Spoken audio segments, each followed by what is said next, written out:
آخری شعر کو اس انداز تک راتی جاگ دے شہر صدی میں راتی جاگ دے رکھ کتے تیتھی اتے ساری رات دے پہرا دیندے کمی بنچ عروریاں ستے تیتھی اتے در مالک دا چھڑ دے نہیں ہمیں سو پونے کتے تیتھی اتے اٹھ کے بنیا یار منا متبازی لے گئے کتے تیتھی اتے اٹھ کے بنیا یار منا متبازی لے گئے کتے تیتھی اتے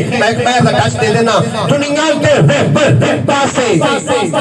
دنیا کے بہتر پاسے صدیق مشد پاسے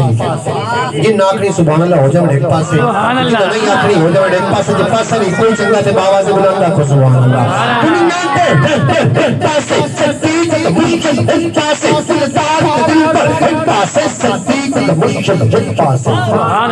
اے فیض ہے اللہ والے اللہ ای دنیا کلمہ کر دیئے میری سائنہ والی ہے عمر سے بچنا عرضی ہے ویٹ کے ربدہ یار حلیمہ سب کچھ بیٹھی وار حلیمہ کپی ڈانٹی تگڑی ہو گئی بدلے چکر سوار حلیمہ وقت لگے کا عربی چلتے چنتی سی اکسار حلیمہ سر نبینوں سینے لاگے لیندی سی فنٹھار حلیمہ فیض ہے اللہ والے اللہ آخری شعر اے فیض ہے اللہ والے اللہ ای دنیا کلمہ پر دیئے میری سائنہ والی ہے عمر سے بچنا عرضی ہے اس مجنہ والے ملیاں تھے اس شرک سے مجھے نہیں لگتے اس جذبی نارا لونے چلے ابو ملکر نہیں تکتے اس دادا علی تمام پہ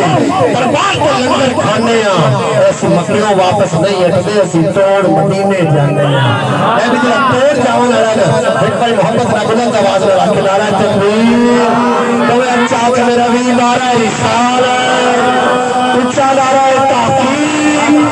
نعرہ حیدری اللہ محمد چار یار حاجی خواجہ بطو فرید فریدہ روٹی تیری کاٹ دی جو لازے تیری جنہ کھاٹیاں چوپڑیاں بس او خان کے دوست بولو اللہ محمد چار یار حاجی خواجہ بطو فرید ایسے تکنال دن لسٹ دے اگلے سرار میں گزارش کرتا ہوں جناب محترم حافظ وقاری جناب محمد شاہد فرید نقشبندی صحبہ پاور اور بیان دی شکل چنن کے سرا پیش کرنی ہے تمامی اباب لوگ گزارش ہے کہ اینڈ تو لاکھ کے اتن کی کرے کری سبحان اللہ لہر آ جاوے اللہ پاک پڑے بچے کو فرما بردار بناوے اور جڑے بچے انہوں نے ماں باپ کو سایہ و سلامت رکھے